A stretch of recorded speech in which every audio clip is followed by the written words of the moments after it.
자, 안녕하세요. 이렇게 진기한 이야기가 있을 수 있겠나라는 생각이 드는, 그리고 어떻게 이렇게 완전한 삶이 존재할 수 있는가라는 생각이 드는, 붓다로드, 붓다 순례 시간에 오신 것을 환영합니다. 오늘 드릴 말씀은, 72세 때, 부처님 72세 때 이루어졌었던 사건이에요. 그게 이제 부처님 만년의 3대 비극이라고 하는 사건 중에서 첫 번째 사건이고, 이렇게 이제 불상에 보면 이렇게 되는 수인들이 있어요. 이걸 이제 통인이라고 하고, 통인은 모든 부처님이 할 수 있는 게 통인이에요. 그러니까 석가모니 부처님은 항마촉진을 한다. 이런 걸 별인이라고 합니다. 아미타 부처님은 이런 거는 이제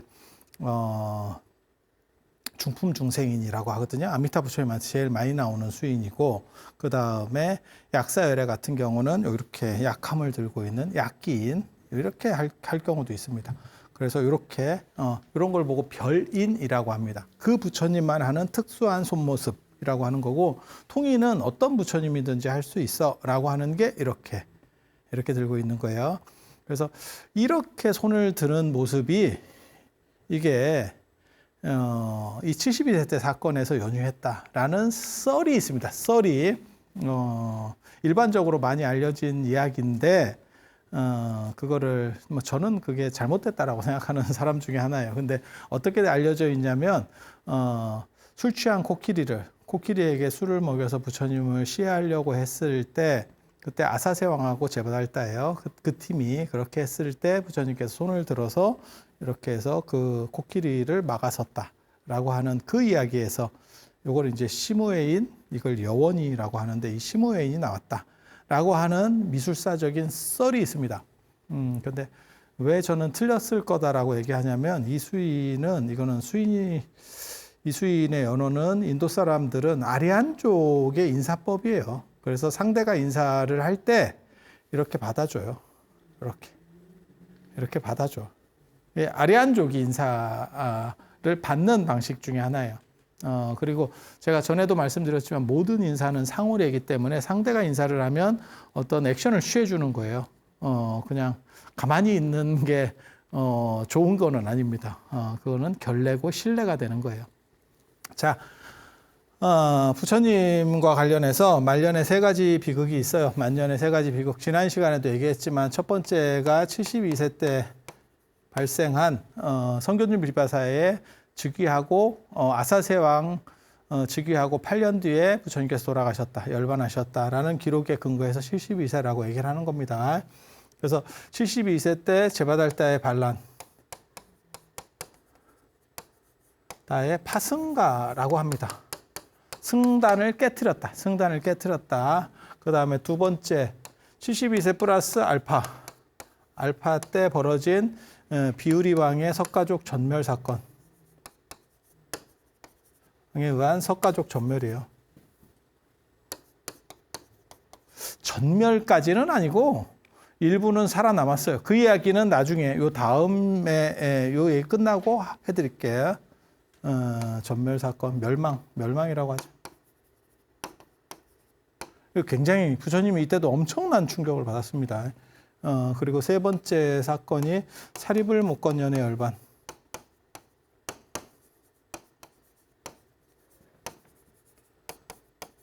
이것도 엄청난, 부처님 굉장히 힘들어 하셨어요. 저 때도. 그래서 이게 이제 부처님 말년의 3대 비극이었고, 이거는 뭐 예정된 사건이에요. 왜냐하면, 당신보다 연세가 많으니까.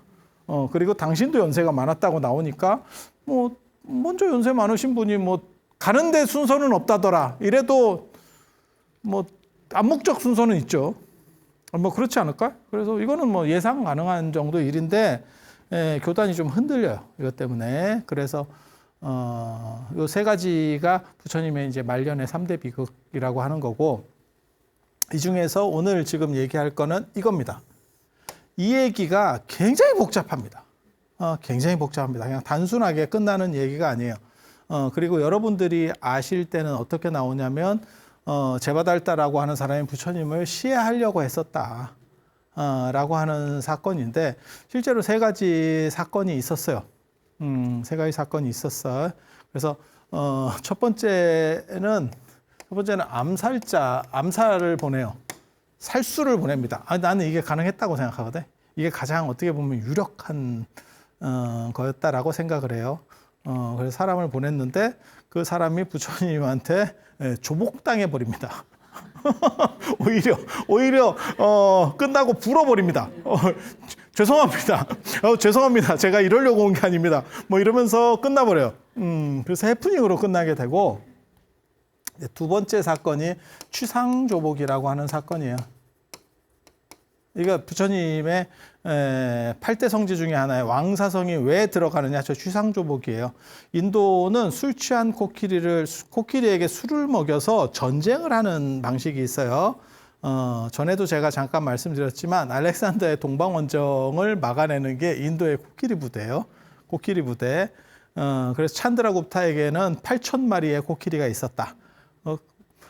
무지하게 무시무시한 기록입니다. 그거 8,000마리의 코끼리, 전차 8,000대 있었다. 그런 거랑 거의 비슷한 거예요. 그래서 전쟁터에 나가면 상대가 로마 기병처럼 셀레우코스랑 붙었을 거예요. 알렉산더는 그때 죽었을 거고 셀레우코스랑 붙었을 건데, 그때 이렇게 딱 진법을 로마 진법처럼 세우면 이쪽에서는 코끼리가 쭉 이렇게 서 있는 거예요. 그래서 코끼리 꼬리에다가 섭을 놓고 불을 붙여요.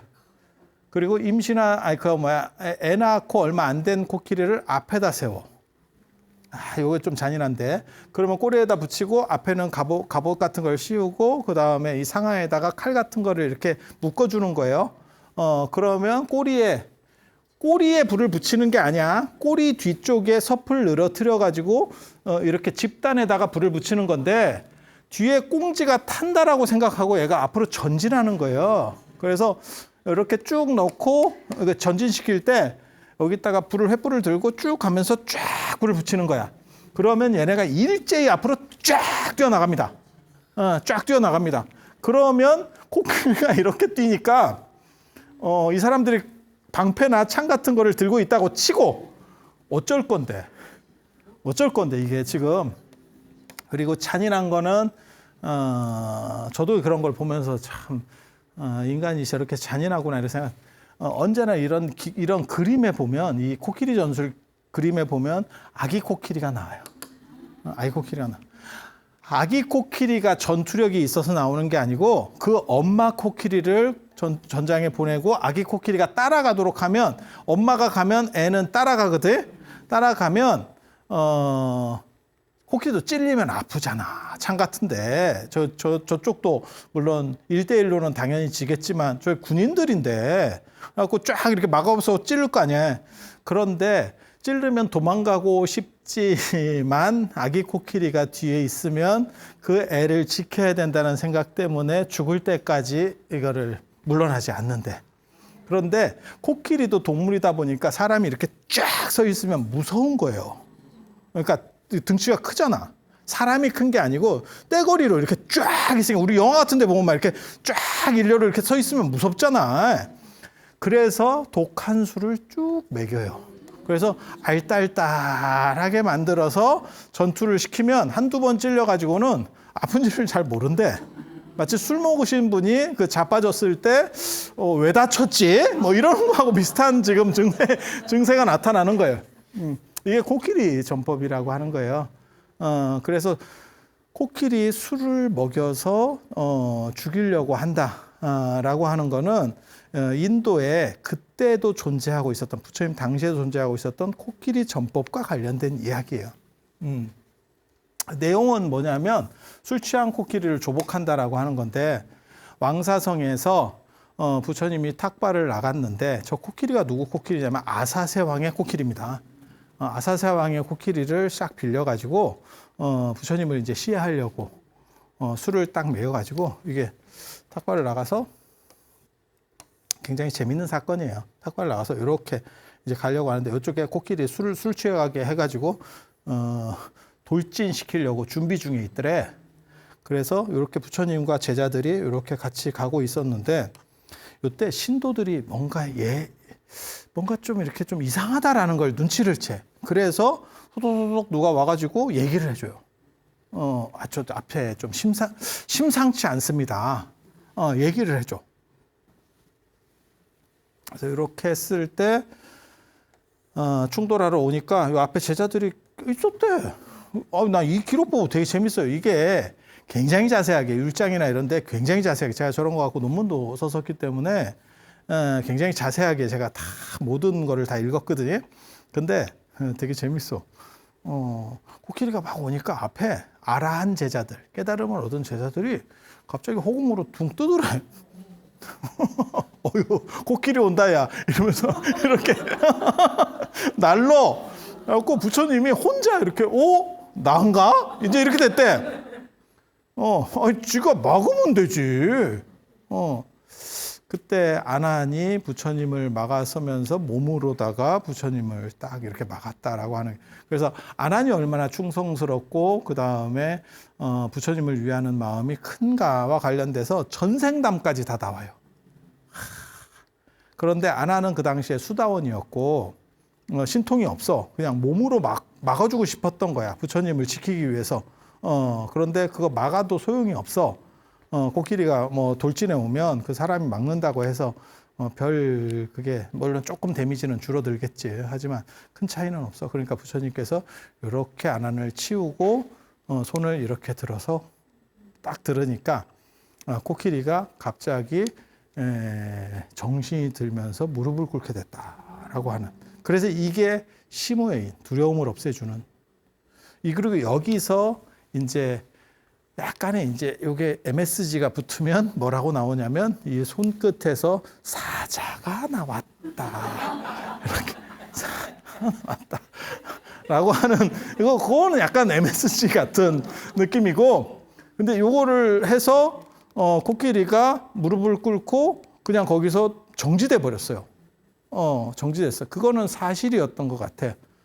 그거를 취상조복, 왕사성 취상조복이라고 얘기하고, 부처님의 8대 성지 중에서 왕사성이 들어가는 이유는 부처님께서 뭐 영축산에 오래 계셨고, 뭐 중림정사에 계셨고, 그거 아니고요. 이 사건 때문이에요. 그래서 이 취상조복 자리에 크게 탑을 세웠다더라. 그러니까 술 취한 코끼리를 조복받았다라고 하는 거거든요. 그래서 그게 코끼리 사건이고, 부처님의 알아주는 신통 중에 하나입니다. 그리고 많은 사람들이 봤었던 것 같아. 그리고 거기다가 탑을 크게 기념탑을 만들었다라고 하는 게 8대 영탑경에 나오는데, 그 자리가 지금 어디인지 모릅니다. 지금 어디인지 모릅니다. 그래서 그냥 왕사성이 8대 성지 아니에요? 이러는데 원래는 그 자리가 8대 성지 자리입니다. 그리고 이렇게 해서 하나 실패하고, 이렇게 실패를 하고 나서 세 번째로 하는 게 영축산에서 부처님 이렇게 올라오시는 걸 보고 이렇게 숨어 있다가 짱돌을 던져서, 호박돌을 던져서 부처님을 맞추겠다라고 하는. 나 이게 좀 보고 저게 가능한가 하네 이런 생각을 했거든요. 가능한가에 대한 생각을 했어. 왜냐하면 교단을 승계받고 싶어 하는 건데, 그렇게 해서 내가 노출이 돼버리면 대중이 지지하지 않죠.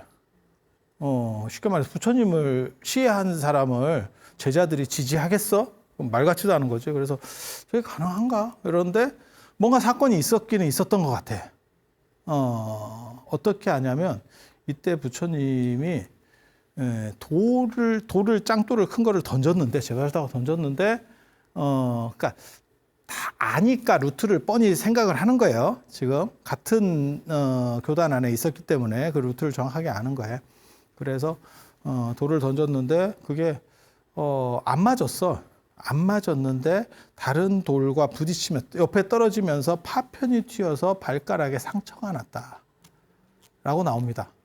그게 출불신열이라고 오역죄 중에 하나예요. 부처님 몸에 피가 났다. 이거 무지하게 중요한 사건입니다. 무지하게 중요한 사건이야. 뭐가 중요한지 알아? 부처님이 다쳐? 지금 이 사건이야. 부처님이 다칠 수 있다고? 1차적인 데서는 다치지 않았어요. 그러니까 1차적으로 맞은 건 아니야. 하지만 떨어져서 그게 파편이 튀고 뭐 깨지고 이 과정에서 뭐가 튀어서 내가 지금 다친 거야. 그거는 부처님을 도대체 어떻게 봐야 되느냐라고 하는 논점을 하나를 가지고 와요. 이게 이제 유여열반의 한계라고 하는 거거든요. 육체가 있는 이상은 고통을 멈출 수가 없다. 라고 하는 거고, 그래서 나중에 80세에 무여열반에 들었을 때만 진정한 깨달음, 완전한 깨달음이다. 라고 하는 그러한 이야기로 좀 더 이제 점점 전개가 돼 가요. 그래서 부처님이 다친다는 게 가능할 수 있냐? 여기에는 분명히 논점은 있었던 것 같아요. 왜냐하면 율장에 보면 생각보다는 많이 다쳤어요. 동굴에서 치료받는 기록이 있어요. 그 얘기는 생각보다는 이게 좀 많이 다쳤다. 생각보다 많이 다쳤다. 그래서 출불신열이 그냥 발가락 조금 이렇게 다치고, 뭐 우리식으로 말하면 이렇게 티눈 띄다가 이렇게 띄다가 이렇게 좀 찢어져서 피나고 요런 상황은 아니었던 것 같다. 그래서 이게 논점이 되는 것 같다. 그래서 그렇게 세 가지예요. 세 가지. 바위 투척 사건. 이렇게 해서 제바달다가 부처님을 시해하려고 했다. 이렇게 나오는데, 그렇게 하는 게 사실은 그 전에 사건이 있었어요. 단순히 갑자기 사람이 미쳐가지고 저렇게 되는 게 아니고, 제바달다는 굉장한 능력자입니다. 굉장한 능력자예요. 율장에 보면 뭐라고 나오냐면, 사리불에게 제바달다가 상태가 안 좋아졌다.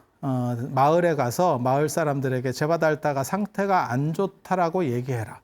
라고 하니까 사리불이 뭐라고 대답을 하냐면, 제가 전에는 제바달다를 칭찬하고 다녔는데 지금 그 사람들을 대상으로 상태가 안 좋다고 말하기는 좀 그렇지 않습니까? 그건 너무 제가 좀 줏대 없는 사람처럼 보이잖아요. 뭐 이런 식으로 얘기를 해요.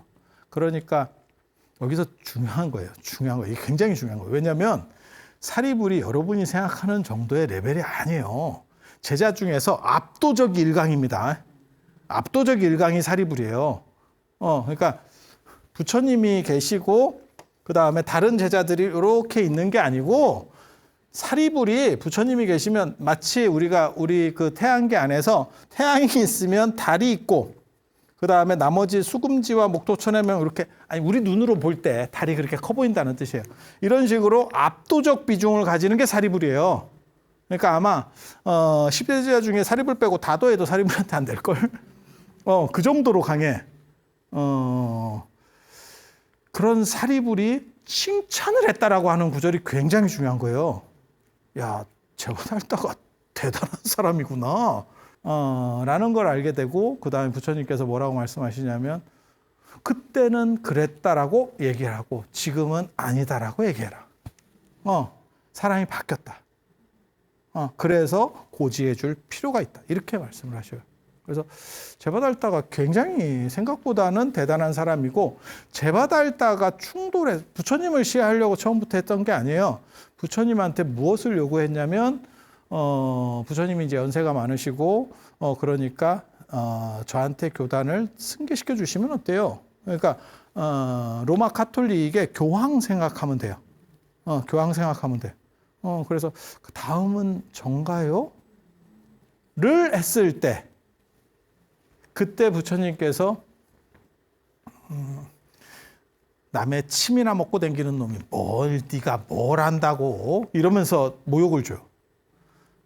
침을 먹는 사람이라고 하는 게 뭘 의미하는지 정확하게 잘 몰라. 그걸 뭐라고 얘기를 하냐면, 주석서나 뭐 이런 쪽에 보면 뭐라고 나오냐면, 아사세 왕한테 제바달다가 딱 붙어 있거든. 그래서 아사세 왕의 침을 먹었다라고 하는 것도 있고, 그거를 얘기하는 거다. 라고 얘기하는 주장도 있고, 또 하나는 뭐냐면, 침을 먹는다는 게 침을 뱉어놓은 침, 약간 그게 모욕적인 거거든요. 그러니까 천한 사람. 우리도 그런 영화나 드라마 같은 데 보면 뒤지게 두드려 맞고 이렇게 침 뱉고, 야 그거 핥아 먹으면 봐줄게, 뭐 이런 대목들이 나온다고. 그래서 침을 먹는다는 건 천하다라는 의미예요. 그래서 남의 침이나 먹고 댕기는 그런 정도 너 같은 놈에게 교단을 맡길 수는 없어, 이렇게 얘기하거든. 그때 제바달다가 뭐 이러면서, 그리고 또 뭐라고 얘기하냐면, 또 사리불 목건년한테도 넘기지 않는데 너한테 이런 얘기를 또 합니다. 그 얘기는 뭐냐면 부처님 입장에서는 사리불 목건년이 사리불 목건년은 원팀입니다. 사리불 다음에 목건년이 아니고 사리불 팀의 목건년이 이렇게 붙어 있다라고 생각하시면 돼요. 그래서 정확하게 말하면 사리불이에요. 사리불은 압도적 강자입니다. 그래서 부처님의 제1제자는 사리불, 두 번째는 목건년. 그러니까 뭐 비슷비슷한 거 아닙니까? 아닙니다. 이거 아닙니다. 완전히 큰 차이가 나요. 그래서 부처님께서 사리불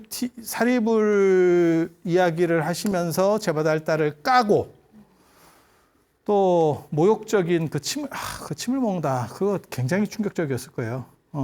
당신이 왕족 출신인데 제바달다가 석가족 왕족 출신인데 그 얘기를 들은 게 너무너무 그래서 이상 행동을 보입니다. 망가졌지. 부처님이 이제 만년에 들었을 때 연세가 이제 어느 정도 된 거예요. 그러니까 이제 후계구도 이야기가 나오는 거고 당시에는 그게 일반적이었던 것 같아. 그러니까 불교 말고 다른 집단들에게서는 일반적이었던 것 같아. 뭐 그랬을 수도 있을 것 같아. 우리도 이렇게 기업 같은 경우 하면 어느 정도 지나면 후계구도를 만들어 가야지. 진짜 돌아가실 때까지 딱 있다가 그때 결정할게요. 이러면 이게 좀 너무 혼란스러워질 수 있잖아. 그러니까 힘을 실어주는 거죠. 누구한테 딱 정해가지고 이렇게 밀어주는 식으로. 그리고 그런 식의 입장에서 봤을 때 이제 두 사람이 충돌하는 게 제바달다와 사리불 사건이에요. 그러니까 두 팀이 있습니다. 강력한 두 팀이 있습니다. 이게 왕사성파하고 석가파입니다. 이 10대 제자라고 하는 건 사실은 그렇게 큰 의미는 없어요. 10대 제자가 기원전후에 나오는 유마경 제자품에 나오는 얘기에 기원 후에 나오는 유마경 제자품에 나오는 얘기이기 때문에 10대 제자의 설정은 훨씬 뒤에 나오는 거예요. 그런데 그냥 10대 제자만 봐도 왕사성파가 3명, 왕사성이 3명, 석가파가 5명이에요. 석가족이 생각보다 강력하다니까. 석가족이. 그리고 보면 1, 2, 3이 또 왕사성파네. 그러니까 왕사성과 그 주변 사람들이 한 팀, 원팀. 그리고 석가족 팀. 근데 석가족의 문제가 뭐냐면 단합이 안 돼요. 단합이 안 돼. 여기는 이 두 분은 원팀입니다. 사리불 목건년은 원팀입니다. 그리고 마하가섭은 별도예요. 성향도 달라. 그런데 이 두 분이 동시에 돌아가시는 바람에 마하가섭이 어떻게 보면 요 세력을 흡수해 버리는 그러면서 자기가 쫙 올라가게 되거든요. 그거 당신 복이지 뭐라고 하겠어. 두 번 충돌이 있어요. 그래서 72세 때는 어떻게 충돌하는 거냐면 이게 진보와 보수의 충돌이거든요. 진보와 보수의 충돌. 그래서 사리불이 진보 쪽이에요. 이게 지금 무슨 뭐 빨간 땅 파란 땅 뭐 이런 거 비슷한데 이 진보 보수의 충돌이 계속 있어. 제바달다가 보수 쪽입니다. 제바달다가 주장한 게 있어요. 그 오법이라고 하는 5가지를 수용했으면 좋겠어요. 라고 부처님한테 말씀하는 게 있거든요. 근데 이제 그게 안 되면서 결국 이렇게 막 깨지기 시작하는데 부처님 말년이 되면 교단이 너무 커지는 거예요. 근데 통신이나 교통이 잘 안 되는 상황에서 약간 지팔 지은드는 식으로 이제 혼란스러워지는 거야. 너무 등치가 커지니까 부처님이 그거를 다 일일이 커버할 수가 없어. 그러니까 조선시대 때 어떻게 여러분이 한번 생각을 해봐. 동학 농민군 운동 하듯이 막 경상도에서 전라도까지 다 있어. 그러면 그게 통제가 돼? 야, 그만해! 멈춰! 이러면 그쪽에서 왜요? 이러면서 나온다고. 이게 쉽지가 않아. 근데 우리나라보다도 훨씬 커, 인도가. 그런 식으로 생각을 해보면, 물론 부처님이 다니신 데가 우리나라보다 압도적으로 큰 정도 사이즈는 아니지만 상당한 영역이거든. 그게 통제가 쉽지 않아. 그래서 지방에서 조금씩 다른 소리들이 나오기 시작하는 거예요.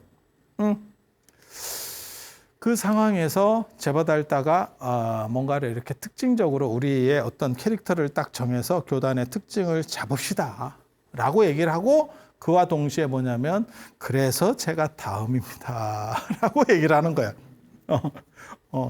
그래서 그게 엄격주의예요. 그래서 제바달다가 보수주의자입니다. 그런데 사립을 진보 쪽에 사립부를 부처님께서 지지하시면서 제보달다가 튕겨져 나가고 나중에는 부처님을 시해하려고 했다까지도 나오는 사건이 벌어지는 거예요. 여기서 끝나지 않아요. 나중에 이제 이 뒤에 얘기를 또 해드릴 거야. 2차 충돌이 나오는데 보수와 진보의 2차 충돌이에요. 사리불은 돌아가셨고 이 교단을 부처님 돌아가시고 난 뒤에 주도하는 게 누구냐면 마하가섭이에요. 마하가섭이 보수입니다. 마하가섭이 보수입니다. 그러니까 저는 개인적으로 마하가섭이 1차 결집을 주도했다는 거에 대해서 상당히 좀 그게 교단에 경직성을 줬을 거다라고 생각하는 사람이거든요. 실제로 소속의 폐지 얘기를 부처님께서 하셔요. 그러니까 계율이나 이런 게 너무 많고 막 이러니까 자잘한 것들은 다 폐지해. 야, 그거는 자율성에 의해서 맡겨. 그런데 마하가섭이 뭐라고 얘기하냐면 어디까지가 자잘하고 어디까지가 자잘하지 않은 거를 어떻게 구분할래? 그러니까 우리는 무조건 다 지키는 걸로 하자. 마하가섭은 두타제일이어서 엄격주의자예요. 제바달다가 엄격주의자라니까. 그래서 이렇게 한 팀이고 어떻게 보면 성향상으로는 이렇게 한 팀입니다. 같은 왕사성파라면서요. 사리불하고 마하가섭하고 같은 왕사성파라면서요. 맞아요. 근데 내용이 달라. 지역적으로는 원팀인데 생각하는 건 달라. 성향이 달라. 그래서 처음에는 사리불을 부처님께서 사리불 쪽을 지지해 버리니까 이게 끝난 거고 이쪽이 끝난 거고 그래서 여기서 제바달다가 충돌하는 거는 부처님하고 충돌한 게 아니고 처음에는 사리불하고 충돌한 거예요. 그러니까 후계 구도와 관련해서 충돌하는 거예요. 그런데 이쪽이 결국 쪼개져서 나가버렸는데 문제가 돼서 다 이제 쉽게 말해서 제명돼 버렸는데 문제는 사리불이 돌아가셨다는 거죠.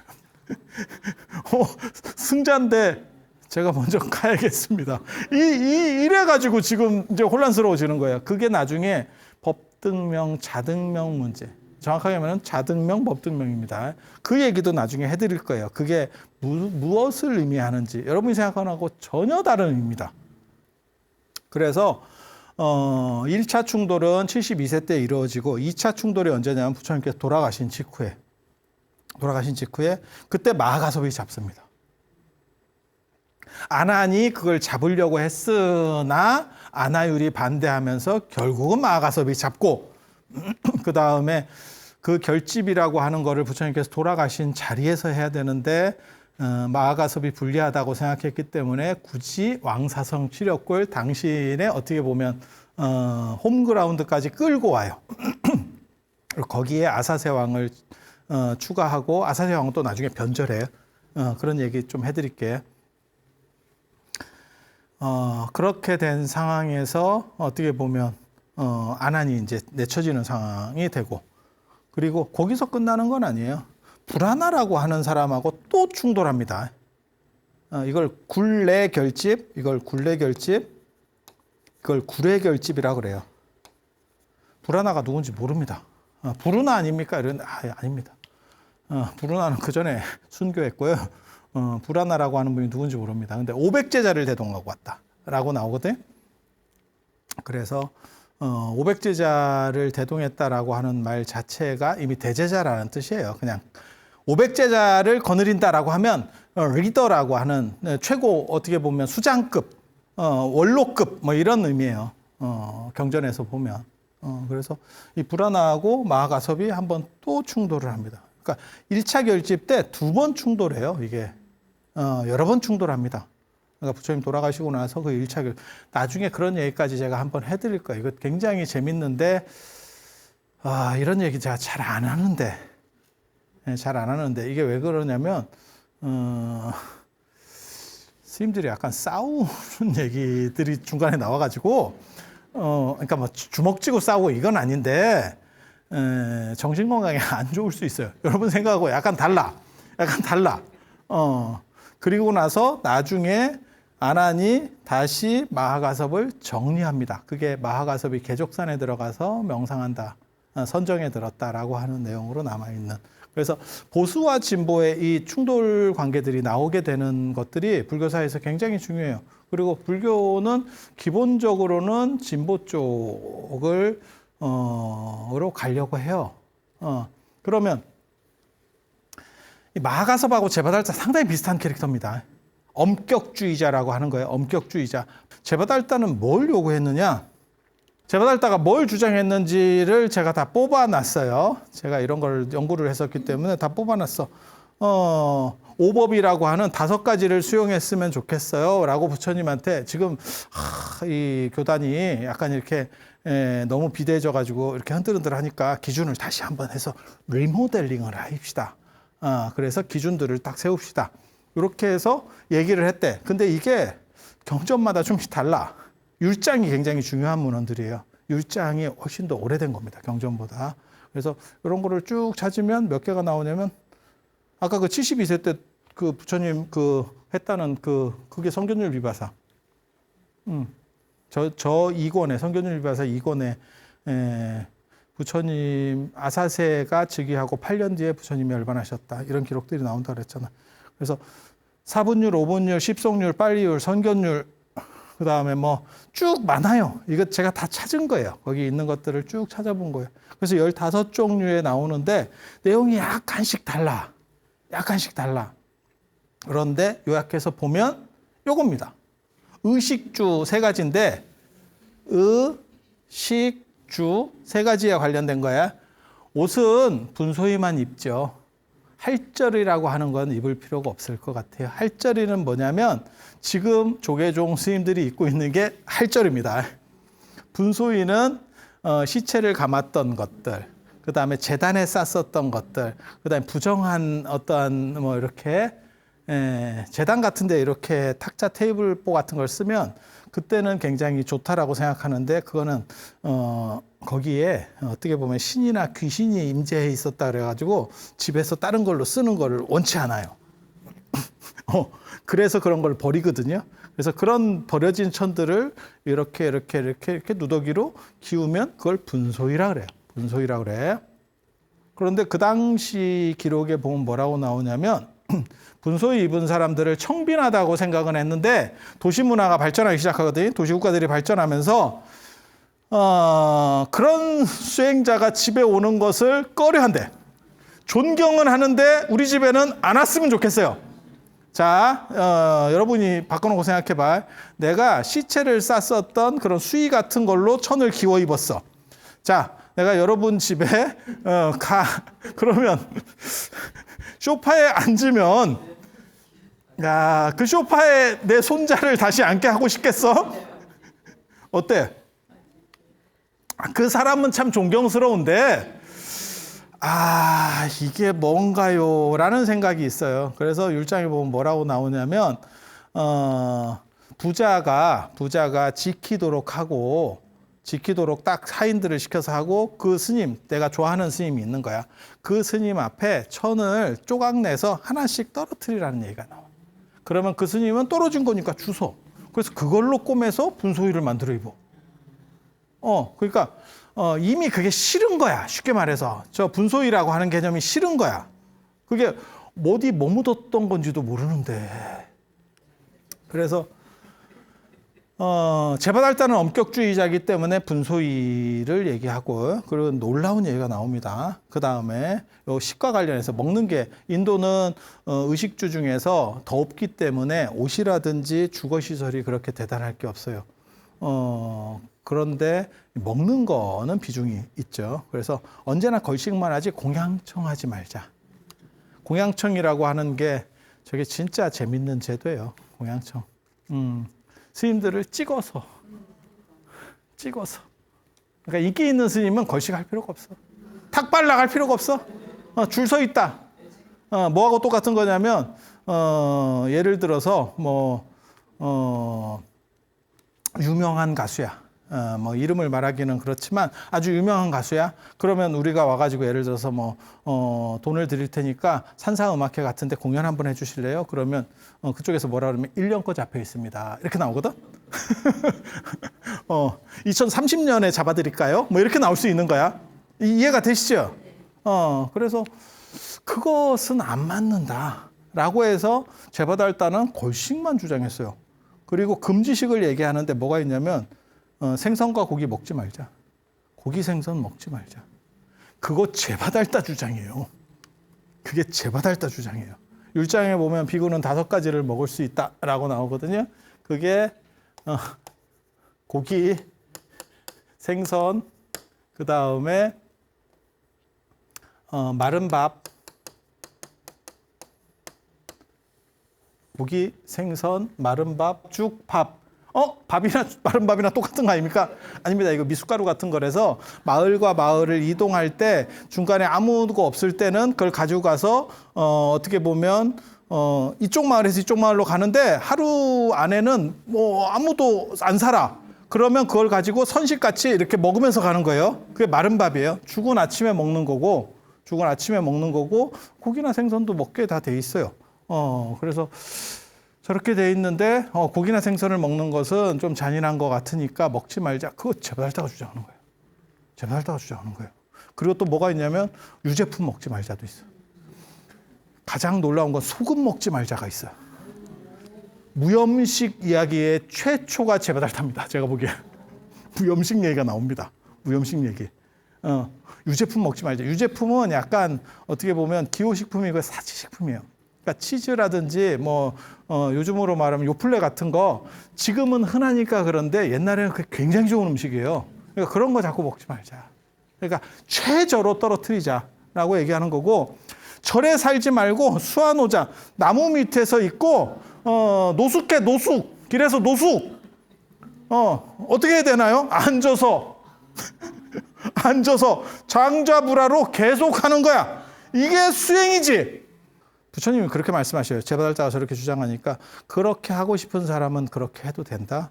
하지만 그것이 싫은 사람은 하지 않아도 된다. 라는 자율권을 줍니다. 이거 굉장히 중요한 거예요. 이런 의미들 제가 다음 시간에 말씀을 드릴 건데, 여러분이 생각했던 거하고 완전히 다른 내용들이 벌어지거든요. 그러니까 언뜻 생각하기에는 이런 것들이야말로 어떻게 보면 불교적 가치 아닙니까? 부처님의 중도주의는 저게 아니에요. 엄격주의가 아닙니다. 엄격주의나 고행주의나 아니면 두타가 아닙니다. 그래서 제가 마하가섭이 1차 결집을 주도했다라고 하는 것이 타당하냐에 대해서 얘기를 하는 거고, 실제로 많은 연구자들 중에 뭐가 있냐면 1차 결집이 존재는 했냐라고 말하는 사람들도 있어요. 그건 나중에 그 불화나와 관련된 그 구례 결집 얘기할 때 한 번 더 얘기를 해드릴게요. 마하가섭이 대표성이 있었다면 결집이 끝난 뒤에 다시 결집하면 안 돼. 근데 결집 때 참석을 못했다고 나중에 오니까 그럼 다시 할게요를 시전하거든. 그 얘기는 자기에게 대표권이 없었다는 얘기로 해석이 되거든요. 대표권이 있으면, 내가 적합하고 대표권이 있으면 늦게 온 사람은 그럼 마시게를 해야 돼. 시험 시간이 딱 정해져 있으면 늦게 왔어요. 그럼 끝났죠. 뭐 어떻게 하라고? 그러면 따로 시험을 봐줄게요. 라고 한다는 건 이게 결정권이 없었던 거 아닌가에 대한 얘기도 있어. 그게 이제 율장의 오백지법, 500명의 사람들이 어떻게 보면 결집한 내용들, 1차 결집 내용들에서 쭉 나오거든요. 그래서 그런 얘기들 다음 시간에 해드릴게요. 요게 굉장히 재밌어. 그래서 이제 할 얘기들이 이게 굉장히 많아. 그리고 되게 재밌는 건 우유 먹지 마라. 뭐 이런 것들도 되게 재밌어요. 그래서 이런 얘기들은 다음 시간에 요 제바달다 얘기 굉장히 여러 가지로 재밌는 게 있습니다. 그리고 제바달다는 나중에 나쁜 짓 하다가 산채로 지옥에 떨어지는, 전차바라문유하고 제바달다가 생암지옥이라고 산채로 지옥에 떨어지는, 죽기를 기다리지도 않아 그냥 즉시에 지옥에 가는 사람이에요. 그런데 주장한 걸 보면, 야, 어떻게 보면 지금 불교의 이상적인 거하고 오히려 더 맞는 것 같은데, 부처님의 뜻은 여기에 있지 않았어요. 왜? 부처님은 진보적이고, 그 다음에 수행을, 그러니까 엄격주의가 아니고 수행의 효율성을 중심으로 해서 너희가 행복하고 완성될 수 있기를이라고 하는데 방점을 지었기 때문에. 그래서 그런 얘기들 다음 시간에 해드릴 수 있도록 하겠습니다. 자, 들어서 감사합니다.